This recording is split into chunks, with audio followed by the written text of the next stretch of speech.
Olá, bem-vindas e bem-vindos à primeira ilustríssima conversa de 2020. A gente começa o ano falando sobre Mulheres Atrás das Câmeras, livro recém-publicado pela Abracine, a Associação Brasileira de Críticos de Cinema, e pela editora Estação Liberdade, sobre o trabalho fundamental das principais cineastas da nossa história. Eu converso hoje com a jornalista e pesquisadora Luísa Luz Varg, que organizou com Camila Vieira da Silva essa série de 27 ensaios de mulheres sobre mulheres. Nós refletimos sobre quem foram e quem são as diretoras que moldaram o cinema brasileiro, suas dificuldades de se colocarem na indústria e de serem reconhecidas dentro do cânone artístico, e falamos um pouco sobre como anda a equidade de gêneros no cinema hoje. Além disso, ao longo do episódio você vai ouvir minhas conversas com 3 cineastas que são objeto de ensaios do livro, para que elas possam contar, em primeira pessoa, suas experiências tão distintas na indústria. Eu sou Walter Porto, a edição de som desse programa é do Renan Suquevicius, e essa que você está ouvindo agora é a Rita Lee.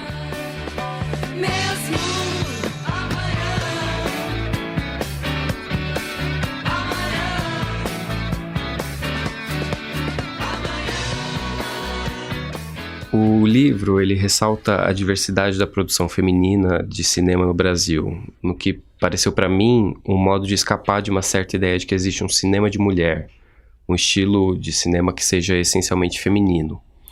Era isso mesmo que vocês buscaram quando foi proposta a organização? Então, não, a gente não estava nem questionando isso, mas é claro que isso existe também, né? Existirá assim como existe na poesia esse questionamento, né? Existirá uma poesia especificamente feminina. O que nos levou mesmo ao livro foi a própria constatação de que na Abracine, a Associação Brasileira de Críticos de Cinema, o número de mulheres era menor, hoje acho que é 25%, são 100 e poucos sócios. E então a situação no cinema, né, e na direção, que é uma coisa, que é uma função, acho que é a função mais prestigiada dentro da produção de cinema, né, da cinematografia, é a diretora, né, o diretor. Você tinha e tem pouquíssimas mulheres com relação ao número de homens, né? Na pesquisa feita pela própria Ancine e por um grupo, o GEMA, né? Que trabalha inclusive com a questão interseccional, né? Não só com a questão de homens e mulheres, de gênero, mas também de etnia. 98% da produção dos filmes, né? É ocupada por homens, né, na direção. Atualmente, isso. Atualmente. Essa pesquisa é de 2016, mas pelo que a gente sabe, assim, meio que chutando, isso é um dado que permanece. Porque essa comissão que cuidava disso hoje, ela não existe mais na Ancine, esses estudos estão todos parados, né, por uma questão até de mudança de política com relação a isso.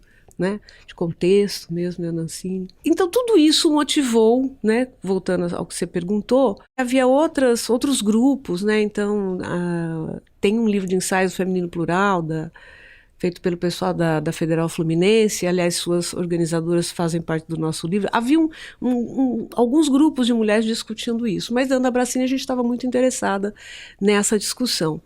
E mesmo dentro da Abracine, por exemplo, algumas mulheres falaram para mim, tudo bem, mas eu não me identifico muito com isso. Falando nessa questão do feminino, feminista, nem todas quiseram participar. E o mesmo acontece com a cinematografia de mulheres. Eu acho até que algumas evitam o tema. Tem vários exemplos no livro de cineastas que procuram fazer filmes de gênero, ou filmes que são voltados a um público mais amplo, que evitam essa segmentação. Sim, mas eu diria que, de modo geral, as mais jovens são mais conscientes. Então, por exemplo, você falou dos filmes de gênero, comédias, a Júlia Rezende, que teve no lançamento no Rio, é uma pessoa extremamente consciente, politizada, da sua função como mulher diretora, talvez por ter tido o privilégio de ser de uma família que é do meio, enfim. É extremamente consciente, lúcida, tanto em termos de números como de postura na vida e tal.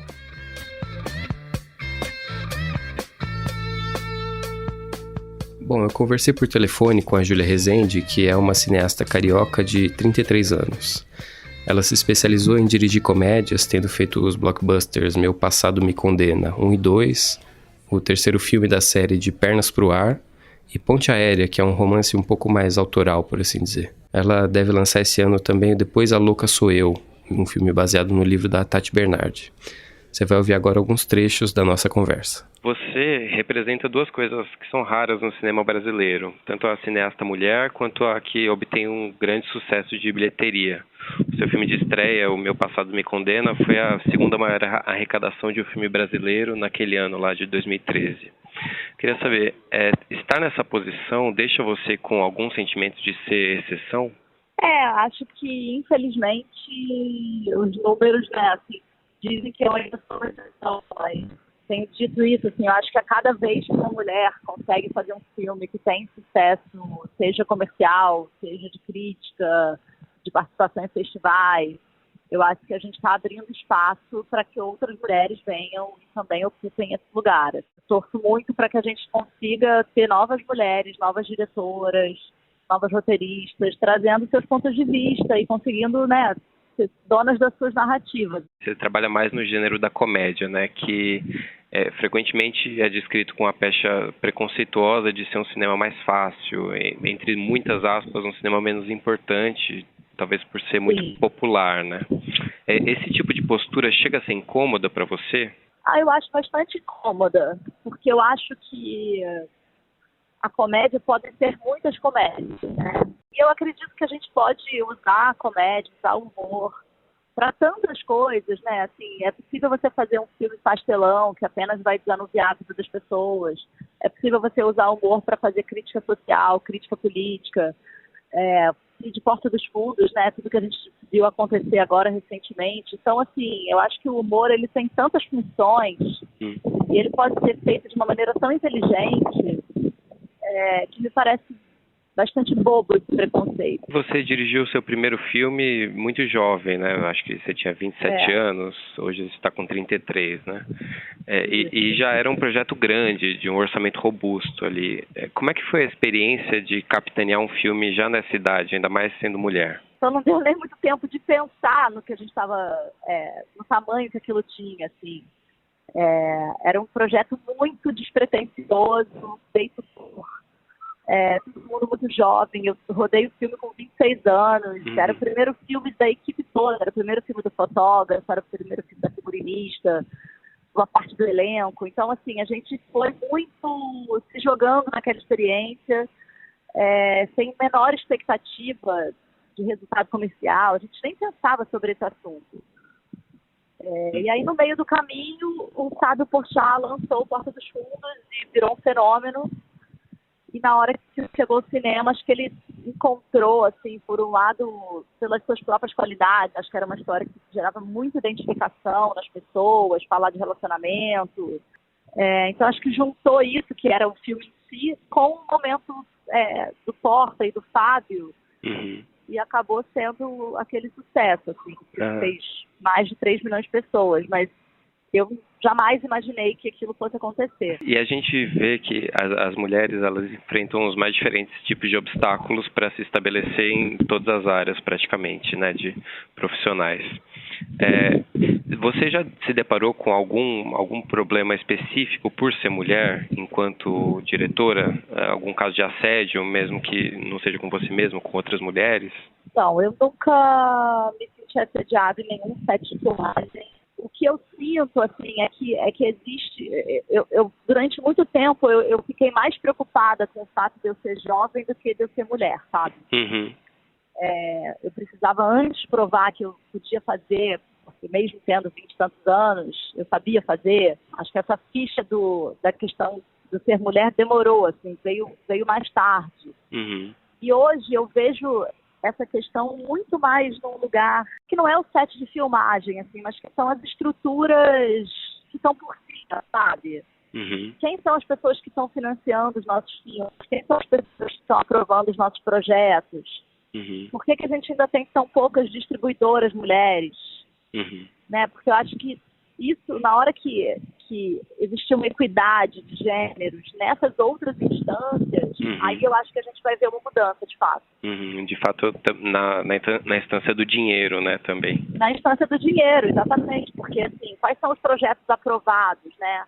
Quem são as pessoas que dão acesso para que a gente conte as nossas histórias? Talvez no momento que a gente tiver mulheres sentadas nessas cadeiras, elas queiram escutar as nossas histórias mais, né, do que hoje. É porque eu acho que essa é um impedimento que as mulheres têm, que as mulheres se deparam, né? A dificuldade de se provar pela primeira vez para os financiadores, enfim, para mostrar que elas são capazes. É super difícil, assim, eu vejo muitas vezes as pessoas me falam assim, indica uma outra diretora, por favor, que possa fazer. Aí eu indico, mas ela não tem experiência. Eu falo assim, gente, mas se ninguém abrir as portas e der uma oportunidade, elas não vão ter nunca outra experiência. Uhum. Né? Assim, então, é realmente isso que você está dizendo. A gente precisa que alguém abra a porta para a gente poder ir lá e mostrar que a gente sabe fazer. Eu hoje represento a cigarra e ainda vai cantar. Esse dado de que 2% dos filmes são feitos por mulheres contra 98% dos homens, o que significa isso? O que são esses filmes? São os filmes lançados, filmes produzidos? Filmes lançados. A gente teve que fazer esse recorte. Foi muito triste. A gente se fixou na produção de longas e de longas lançados. De início não ia entrar nem mesmo filme de festival. Mas aí acabou acontecendo que, depois de muito debate e tal, a gente incorporou aqueles debates que acontecem, os festivais que acontecem com mais regularidade, como, assim, sendo um lançamento. E até porque a questão do streaming tornou mais complexa essa questão também. Por exemplo, o filme da Petra Costa, né? Democracia em Vertigem. Pois é. Que foi lançado no streaming, quer dizer, também passou por cinema, mas enfim. Então essa questão já não é tão... Mas a gente tinha que fazer esse recorte, inclusive, pela dificuldade de mapeamento num país desse tamanho. Então você tem filmes que praticamente só foram lançados no seu estado, em 2 estados, em 3 estados, tudo isso que a diretora vai negociando. Tivemos que fazer esse corte natural. Claro que a produção feminina, os filmes feitos por mulheres são muito diversos e muito plurais. Mas dá para dizer que há alguma coisa de comum na trajetória das mulheres atrás das câmeras que são descritas no livro? Eu te diria que, de modo geral, quando o pessoal fala que as primeiras produções de mulheres foram muito voltadas para temas mais subjetivos e tal...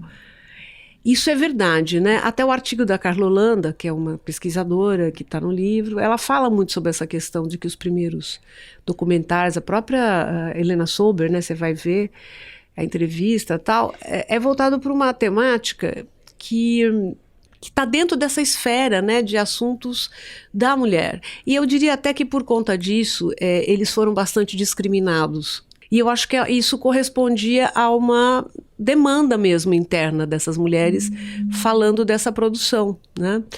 Isso em documentário é muito forte.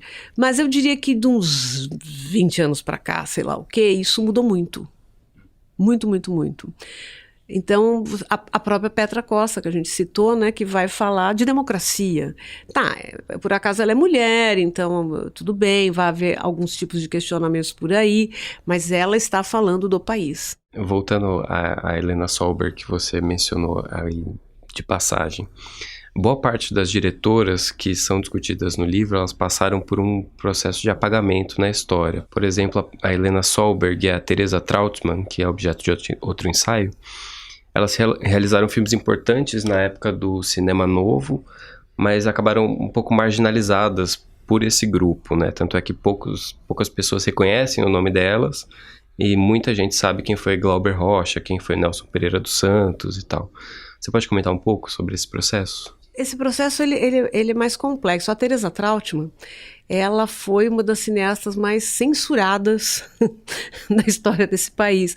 E é até interessante porque tem uma pesquisa, um estudo aqui na ECA de uma pesquisadora que se chama Luísa, como eu, que ela fez um estudo sobre a peça de censura. O problema do censurador já começou com o título Os Homens que Eu Tive. Uhum. O título do filme da Teresa. Do título do filme da Teresa. Então, que na verdade era aquilo que a gente chama hoje de pornochanchada, um gênero leve. Ela certamente não tinha ideia do que isso ia acarretar na vida dela, né? Era um gênero bastante comercial, se você pensar bem, né, para aquele período. Mas assim, quando a gente vê a peça da censura, que aliás a Teresa diz que nunca leu, eu estou até para intermediar essa história e mandar para ela, A obsessão do censor, como que uma senhora dona de casa poderia pensar naquilo? O que aquilo significava para as mulheres? Né? O filme é um casal que tem relacionamentos abertos. E é engraçado porque se você pegasse por um chanchadas, todas iam um pouquinho meio nessa linha, né? Liberalização de costumes e tal, né? E não sei o quê. Mas o fato dela ser uma mulher que fez aquilo, ainda ter um título, Os Homens que Eu Tive, era o fim do mundo. No caso da Helena, foi um processo um pouco diferente. No caso da Helena, foi um processo um pouco diferente, porque o cinema novo que a gente conhece como cinema novo é aquele cinema que a Cahiers de Cinema consagrou. Claro que Glauber é importantíssimo, não estamos desfazendo, mas o que é cinema novo, né? Hoje a gente tem mais questionamentos sobre isso, né? Você tinha um cinema novo que era urbano, mas aí aquele que vai falar dos campesinos, né? Há uma visão, digamos, de esquerda da época e tal, que favoreceu também o empoderamento de determinados filmes, de uma determinada produção, e também sobre isso há estudos muito interessantes. Né? Até que ponto a Cahiers de Cinema não influenciou essa visão que a gente tem do cinema novo?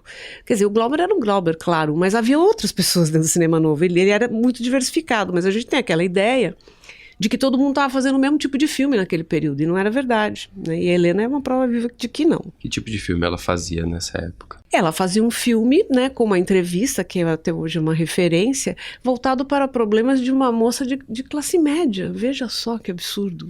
Hoje isso é muito tranquilo, né, mas há todo um discurso de engajamento naquele momento e tal, que ela meio que ignorou. Uhum. Né? E acho que pagou um preço por isso também, minha opinião. Uhum. Ela depois faria, né, documentários na Nicarágua, né? Enfim, outro tipo de... Não é que ela não tivesse uma visão política, etc. Mas essa carreira ela vai desenvolver fora do Brasil, né? Eu diria que isso é uma parte do embotamento. A outra parte é aquele preconceito puro e simples mesmo. A Cléudia Verberena, por exemplo, até hoje pairam várias dúvidas, né? Porque os filmes não chegaram a gente, né? Os filmes da Era Silenciosa. A gente não tem nem o que olhar. Só para explicar um pouco, essa personagem que você mencionou, ela faz parte da ancestralidade do cinema brasileiro, pode-se dizer. Sim. E essa ancestralidade, o começo do cinema brasileiro, já havia a participação ativa de mulheres. Sim. E a Cléo... Carmen Santos, um monte de, né? Pois é. E a Cléo, então, por exemplo, havia suspeitas de que quem fez foi o marido, porque ela era atriz.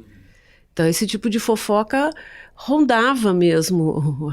Como que ela fez? Não foi ela, foi o marido. E certamente, por tudo que eu li, enfim, não tem por que achar que foi o marido estava muito feliz de ser produtor. Uhum. Ela era atriz também, o que também é muito comum. Uhum. Não é só no Brasil, né? A Aida Lupino, nos Estados Unidos, fez mais carreira como atriz do que como diretora. Uhum. E aproveitava, inclusive, muito, né, do que Hollywood lhe dava como atriz para poder fazer suas produções independentes. Até cenário ela aproveitava de outros filmes, quer dizer. Mas, assim, era muito mais bem vista a atuação dela como atriz. Da Cléo, no caso.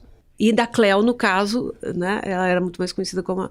Por isso, há essas dúvidas, né? Ela dirigiu, não dirigiu...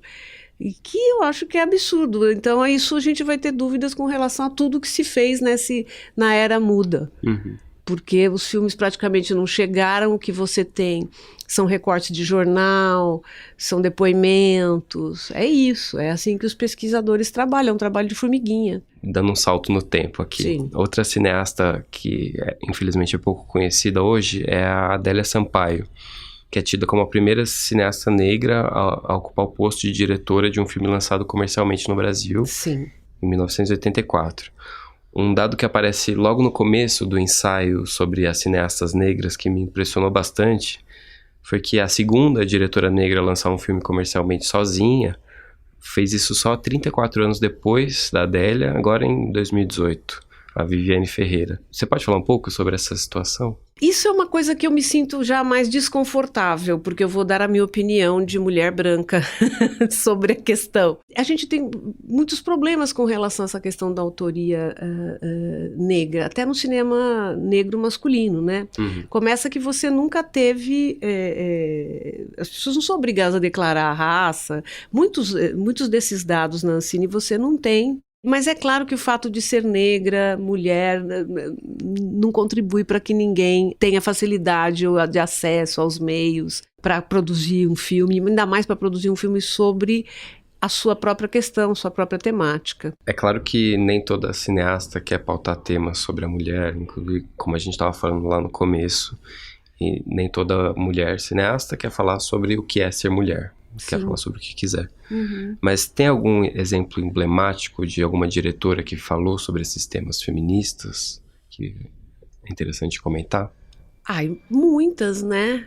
Por exemplo, uma que não se debruça sobre isso e que tem uma das produções mais potentes é a Tezuka Yamazaki. Ela não se preocupa sobre essa...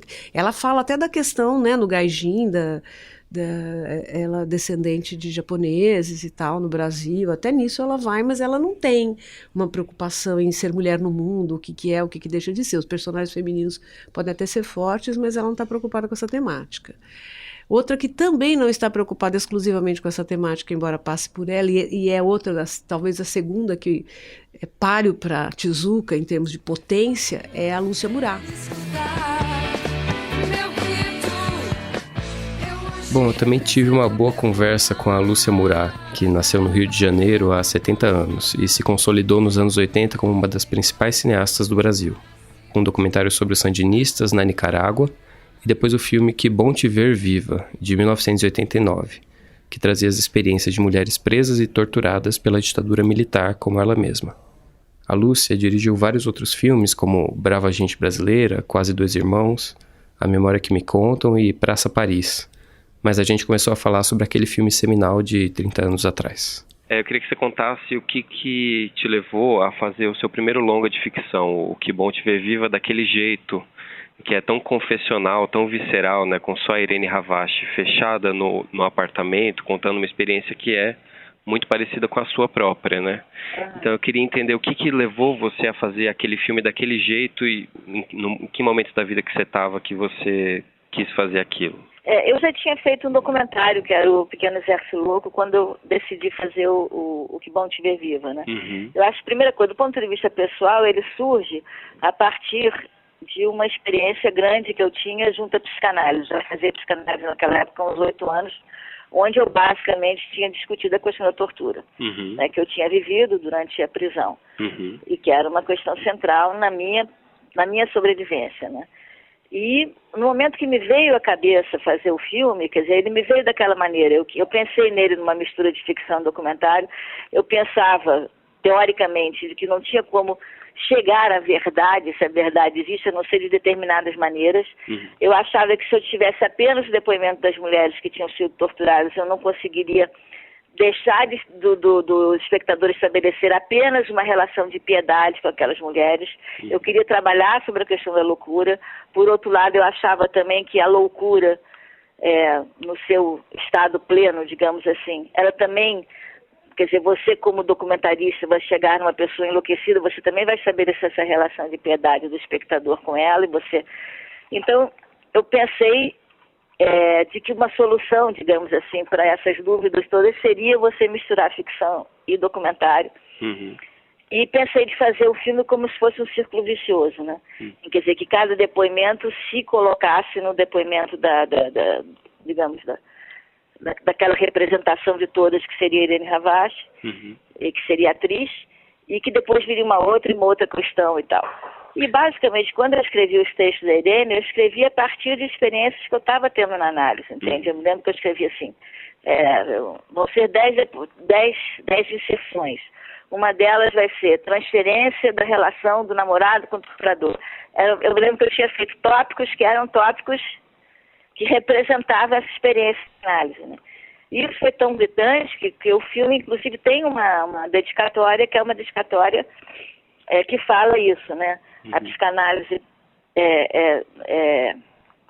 não explica porque você sobrevive, mas porque você enlouquece, né? A psicanálise pode explicar porque você enlouquece e não porque você sobrevive. Num certo sentido, você abriu o filme dizendo que não tinha explicação aquilo tudo que a gente ia discutir depois, entendeu? Pois é, e esse filme, ele inaugurou uma certa especialidade sua em filmes de teor mais autobiográfico, né, que falam sobre Não, acho que ninguém sabia que era autobiográfico, né? O filme, em nenhum momento eu falo eu, né? E é engraçado, porque hoje em dia você abre no Google, sabe-se da vida de todo mundo. Então, depois do momento que a internet existiu, toda a minha vida ficou escancarada. Mas eu me lembro, assim, de ter um amigo meu cineasta que me conhecia bem, que tinha feito vários filmes, inclusive alguns filmes políticos e tal, e que levou um susto quando soube que eu tinha sido presa. E eu mesmo que eu falei com ele, sim, mas que bom te ver vivo, você não acha que tinha uma experiência ali? E ele falou, não, eu achava que era pesquisa. Eu falei, bom, entendeu? Quer dizer, eu acho que o filme em nenhum momento ele fala eu. Né? Quer dizer, ele tinha muito da minha experiência, não tinha só da minha experiência, evidente, na questão nos textos da Irene, tinha experiências minhas, experiências de amigas minhas. E foi duas coisas também que eu acho importante falar, uma.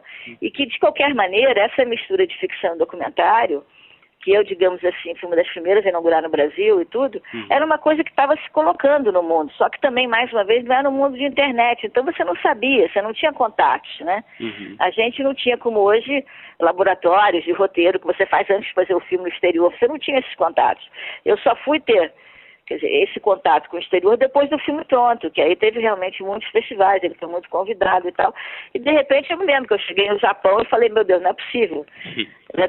Tinha vários outros filmes também. Ou seja, você estava no momento do desenvolvimento do cinema em que as fronteiras entre ficção e documentário tinham se tornado cada vez mais fluidas e que se estavam procurando outras formas de representação, entendeu?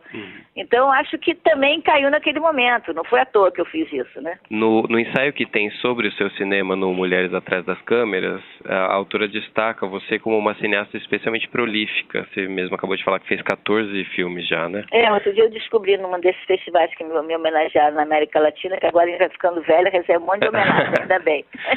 Como dizia a Ias Vardar, é bom eles darem dinheiro, além de darem medalha, né? Não, mas eles disseram que eu era a cineasta mulher que mais fez filme na América Latina. Olha que engraçado. E o que você acha que foi necessário para construir uma carreira assim, tão prolífica? Eu acho que tem a ver um pouco com a minha experiência de vida, de eu não exigir coisas tão completas, tão definidas, entendeu? Quer dizer, de eu saber me movimentar de uma maneira, digamos, mais guerrilheira, entendeu? É verdade, quer dizer, eu acho que eu sobrevivi à ditadura, sobrevivi ao Collor, porque, de alguma maneira, eu tinha essa capacidade de me adaptar, entendeu? De saber trabalhar com pouco dinheiro, eu acho que particularmente isso. E talvez uma necessidade muito grande de falar dessas experiências também. Agora, do ponto de vista da diretora, ela tem mais dificuldades do que o diretor homem para se estabelecer no ramo? Acho que isso é uma situação social, né? Quer dizer, a questão de gênero existe, né? A questão de... Evidente que em determinadas categorias é mais forte que em outras, entendeu? Quer dizer, no caso, quer dizer, de uma pessoa de classe média, de uma pessoa, quer dizer, eu particularmente que vinha de uma experiência em que eu já tinha uma história muito definida, eu brinco que as pessoas achavam que eu era homem, nem tinham medo de mim, então não tinha problema, entendeu? Mas é evidente que isso é uma questão genérica, entendeu? Eu não acho que ela tenha mais no ambiente que a gente vive. Eu acho que a gente brigou muito, quer dizer, as mulheres depois da retomada vieram com muita força. Eu acho que no meu caso era um pouco diferente, quer dizer, me perguntam uma questão de assédio e tal. Era um pouco, que eu tinha uma história que as pessoas se retraíam até, entendeu? Até a minha dificuldade era outra, digamos assim. E qual dificuldade seria essa? Dificuldade de poder se colocar de uma maneira mais... colocar suas dúvidas, colocar... Isso também existia, né? Quer dizer, eu acho que para você se colocar como diretor, você tinha que fingir que você era um homem, entendeu? Que você não devia apresentar dúvidas e tal. Na medida em que eu sinto isso, assim, que você olha para trás e olho hoje, assim, meu último filme, Praça Paris, meu penúltimo, que eu já estou com pronto agora. O Praça Paris, que eu tive uma equipe praticamente toda de mulheres, era engraçadíssimo, a gente fazia reunião no departamento que só tinha mulher. Depois que os coprodutores chegaram, que entraram os homens. Mas eu sinto que a gente tinha uma liberdade maior, entendeu? Que no início, assim, eu tinha que segurar mais, porque eu tinha que fazer um papel de durona, entendeu? Sim. Então, eu acho que isso é uma coisa, por exemplo, que é uma conquista que a gente está tendo agora, de poder se colocar mais.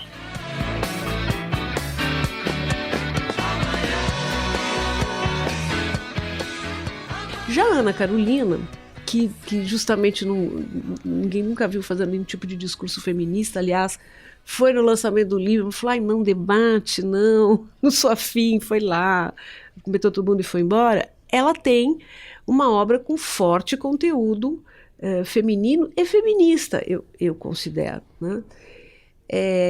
Inclusive a famosa trilogia dela, né, que fez minha cabeça, que fez a cabeça de um monte de adolescentes, eu acho, nos anos 80. Quais são os filmes? O Mar de Rosas, o Das Tripas Coração e o Sonho de Valsa. São ali dos anos 70, 80, né? Com 2 deles mais próximos. O Mar de Rosas foi o primeiro e os outros 2 são bem próximos, as datas já nos anos 80, né? E que são, assim, inesquecíveis. Mas que não são filmes que... O Mar de Rosas tem hoje, até hoje, eu acho uma narrativa tremendamente experimental. Fala-se da família, na verdade, é muito a posição da mulher dentro da família, mas é de uma maneira bastante politizada. Você nunca vai dizer, é uma expressão da subjetividade feminina, é poesia. Como, por exemplo, acontece muito com a obra da Helena Inês, né? Que tem essa coisa poética. A Tata Amaral é outra que se preocupa um pouco mais com a questão da mulher, né? Muito, bastante. E com a questão política também. Então, esse feminino aí é um outro registro, né? Bem diferente até da Ana Carolina. Eu sinto que na Tata essa questão está muito mais politizada, embora possa parecer, do ponto de vista do resultado, que não.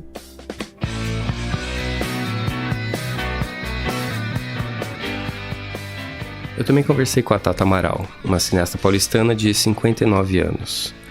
O primeiro longa-metragem dela, Um Céu de Estrelas, de 1996, marcou a cinematografia dos anos 90 no Brasil e foi seguido por outros filmes aclamados como Através da Janela, Antônia e Hoje. Ela está produzindo agora a série documental As Protagonistas, que conta a história do cinema brasileiro exclusivamente por suas diretoras mulheres. Foi sobre isso que eu comecei a falar com a Tata. E o que motivou você a fazer essa série? Várias coisas. Na verdade, a minha carreira inteira como cineasta, né? Primeiro, assim, eu percebi que as referências que eu tive, elas não são iluminadas normalmente, né? Quando eu comecei a fazer cinema na década de 80, as mulheres que me receberam e que me iluminaram, que é a Tizuka com Gaijin, Ana Carolina com O Mar de Rosas, a Tizuka com Gaijin, a Suzana Amaral com A Era da Estrela, a Lícia Murati com O Que Bom Te Ver Viva, e agora eu estou revendo através da série, estou reconhecendo, reencontrando a Bélia Sampaio, que na época não conhecia. Essas mulheres, elas tiveram um papel fundamental na historiografia do cinema, na história do cinema dos anos 80. Uhum. E eu vejo, né, que esse papel não é reconhecido. E para a gente, para a minha geração, elas eram, enfim, um farol, né? A Hora da Estrela foi o filme que reconciliou o cinema brasileiro com que retomou o prestígio do cinema brasileiro no nível internacional. E é um filme que não é reconhecido com essa importância. Uhum. Um pouco mais tarde, né, nos anos 90, na era Collor, o único filme brasileiro a ter um destaque de bilheteria foi um filme da Tezuka Yamazaki, com a Xuxa, que estava na televisão diariamente. Mas esse papel fundamental da Tezuka na historiografia do filme brasileiro, do cinema brasileiro, não é reconhecido.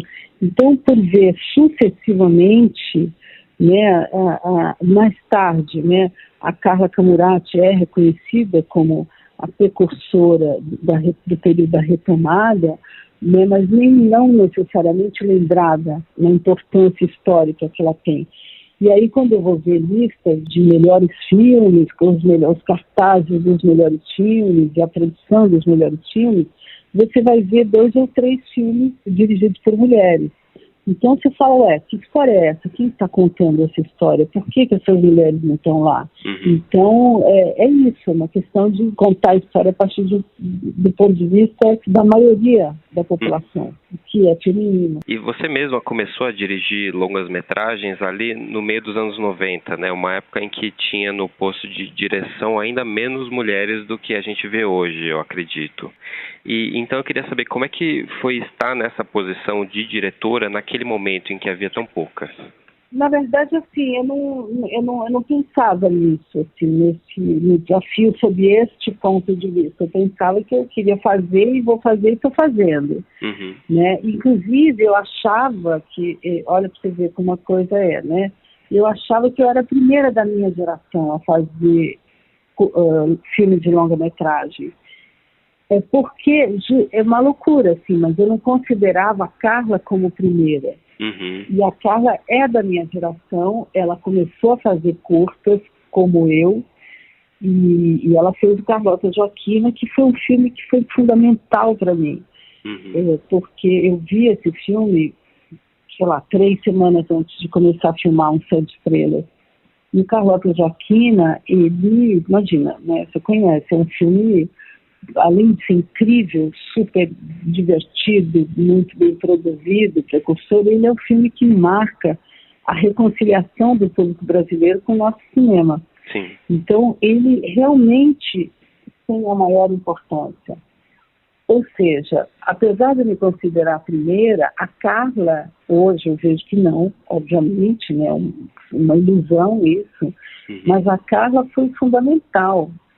Mas eu acho que a vantagem das pessoas da minha geração é que a gente não ligava muito para isso, sabe? A gente ia fazendo, assim, não estava muito preocupado nem em se impor, nem deixar de se impor, nem ocupar, nem deixar de ocupar. A gente só ia e fazia. Então, essa, de certa forma, inconsciência, que não é uma inconsciência que a geração anterior teve, ela, de alguma maneira, nos salvou, né, desse preconceito, assim, nos protegeu desse preconceito. Indo para um outro ponto, o livro da Luísa, o Mulheres Atrás das Câmeras, ele destaca o seu trabalho no cinema como um particularmente interessado em discutir a posição da mulher, seja o papel que ela ocupa dentro de casa, no relacionamento, na sociedade, enfim. E nem toda cineasta tem diretamente essa preocupação. Eu queria que você explicasse um pouco o que motiva as suas intenções nesse sentido. Olha, as minhas intenções sempre foram motivadas pela construção da representação da mulher no cinema. Esse é um ponto importante para mim, né? Como é que a gente enxerga, como é que a gente vê, e o que eu quero pôr na tela sempre é pensado nisso, né? Em como a sociedade vê as mulheres e como eu consigo captar isso e transformar essa representação, o que eu estou falando a partir disso, né? Isso enfim, são motivações que me norteiam.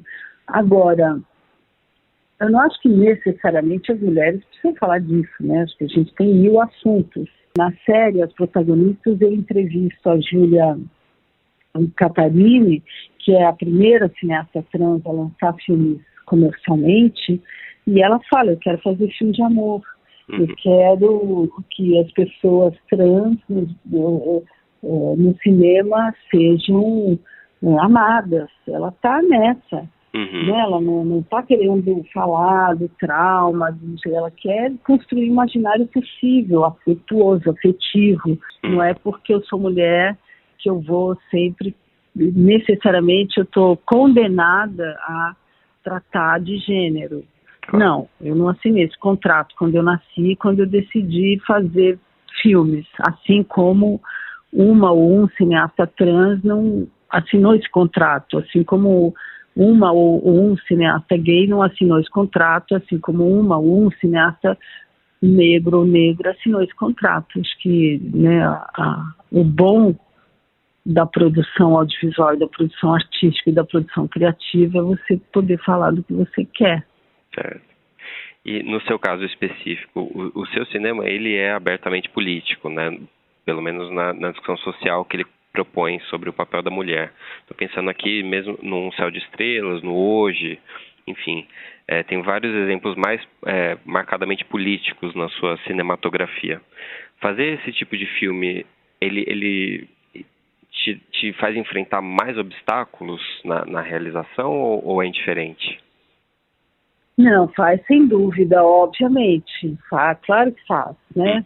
Imagina, o Hoje é um filme com a Denise Fraga, que é uma atriz de enorme sucesso, César Troncoso, que é um cara que estava estourando com o Il Bagno del Papa, e foi um filme feito a duras penas, né, com um orçamento BO, sem dúvida nenhuma, né, e trata de um tema que né, as marcas que a ditadura militar deixou na vida social do país, não só na vida daqueles personagens, sem dúvida nenhuma. Não é tão fácil quanto fazer um filme teoricamente apolítico, porque isso, na minha opinião, não existe. Mesmo quando você não quer tocar em temas políticos, você está tocando, né? Você está expressando uma visão de classe, uma visão de sociedade, uma visão de mundo. Então, ainda assim, enfim, é muito mais fácil, né, você fazer um filme que não tenha uma visão de mundo clara, principalmente uma visão da sociedade que, né, provoca, né, reflexões, que visa provocar discussões, etc.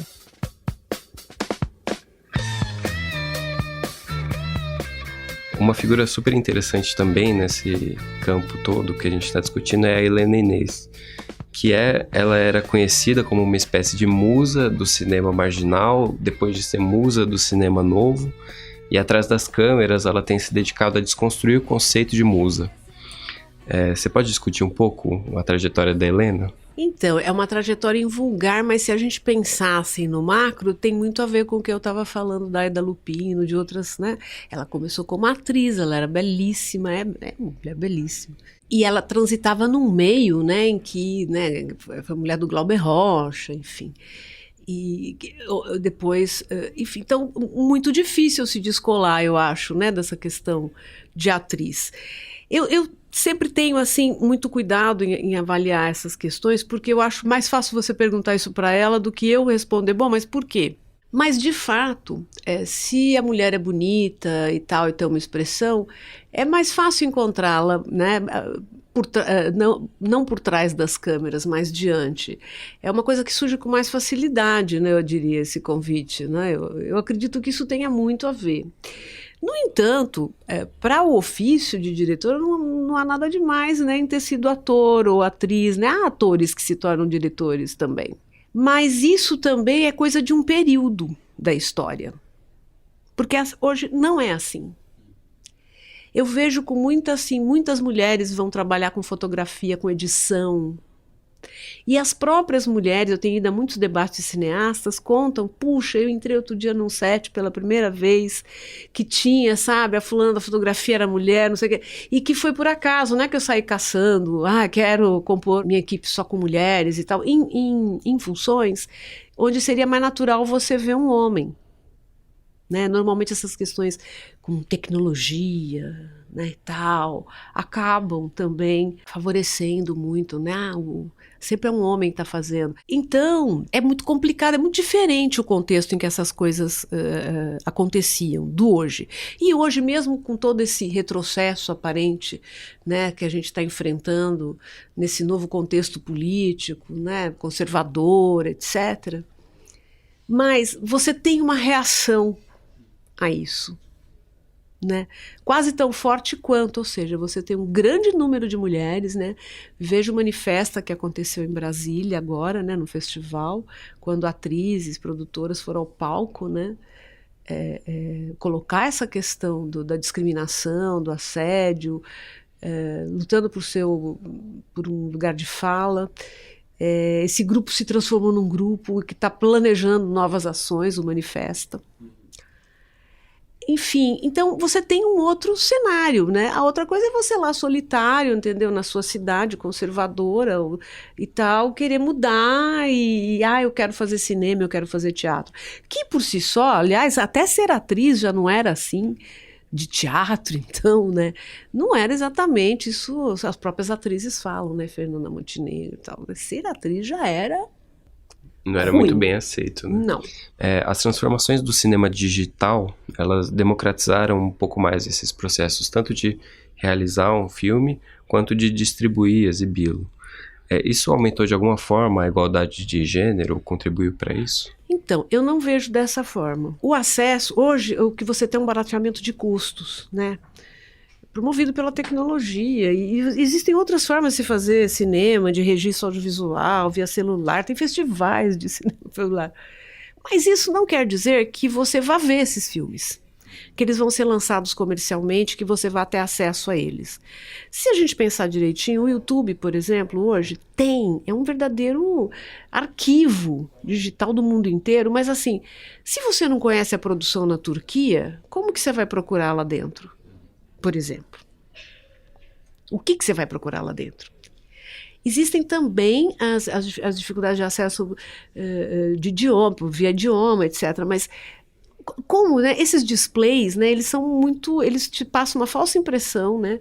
Mesmo a Netflix, né? Ela tem lá certas produções que, se você não tiver informação sobre aquilo, você vai cair nas malhas do algoritmo e tchau, não vai ficar com aquilo só. E o circuito exibidor nunca foi tão monocultural, tá? Você tem o império dos blockbusters, isso não é só no Brasil, lá nos Estados Unidos também, quer dizer, os diretores, né, que têm produções que não entram nesse selo, também não conseguem colocar suas obras. Então você tem uma produção vastíssima, mas que não aparece. No fim, tem uma distância grande entre você fazer um filme e as pessoas verem. Muito grande. E, enfim, a situação de desigualdade de gênero persiste. Sim. Brutalmente. O que você diria que precisa ser feito para tentar corrigir isso, de alguma forma? Eu acho que isso aqui que a gente está fazendo, a gente já está fazendo isso. Estamos fazendo isso. O fato de que hoje tem muito mais meninas, mulheres produzindo e lutando por um lugar ao sol, né? Não desistindo de primeira e tal, também, né? E sim, aí as tecnologias digitais nos ajudam, os grupos de WhatsApp, tudo isso. A gente percebe que, de uma maneira ou de outra, isso hoje tem uma força também que não tinha no passado, né? Mas eu acho que isso também não é uma questão que se resolve no Brasil. Por isso que quando você fez essas perguntas, porque quando a gente vai para esse genérico da produção, isso não se resolve só no Brasil. Isso é uma situação que é maior, né? Essas armadilhas do gênero, elas estão presentes no mundo inteiro. E talvez em alguns países pior ainda, né? Da pior maneira possível, né? Mas o que eu acho interessante, eu friso muito isso, é que assim, eu sou aquele tipo que fui criada pensando assim, não, mas o Brasil não é tão assim. O Brasil não é tão preconceituoso, né? Dura é a Índia. A Índia é dura mesmo, não é fácil. Mas nós estamos vendo coisas hoje, né, que nos fazem pensar que, bom, existe sim esse problema, e se a gente não lutar, não for atrás, não cavar os espaços, as coisas podem voltar a ser o que eram, voltar ao zero, né? Não basta ter consciência. Então, produzir mais filmes, fazer mais entrevistas, fazer mais podcasts, fazer matérias, discutir essas questões é fundamental para que essa viseira, enfim, essa visão distorcida, ela comece a se quebrar, esse espelho vá se rompendo, né? Posso só fazer um que eu esqueci de comentar? Claro. Você falou muito dos artigos, nós tivemos 265 verbetes, nós fizemos verbetes para as diretoras que tinham longa, mas cuja carreira ainda não, digamos, não vamos fazer um artigo sobre ela, né? Por enquanto não, mas que são promissoras, gente maravilhosa fazendo no seu primeiro longa. Então tivemos essa preocupação dentro do livro, que é uma coisa que a gente se orgulha muito, foi muito difícil, foi talvez o que mais atrasou a produção dele. No final tem um dicionáriozinho de cineastas. O dicionário dos verbetes das cineastas. Essa foi a primeira ilustríssima conversa do ano. Se você quiser ouvir outras discussões sobre o papel da mulher na sociedade por diferentes ângulos, eu recomendo as conversas com a Sueli Carneiro, com a Flávia Biroli e com a Adriana Negreiros, ao longo dos últimos 2 anos. Até a próxima!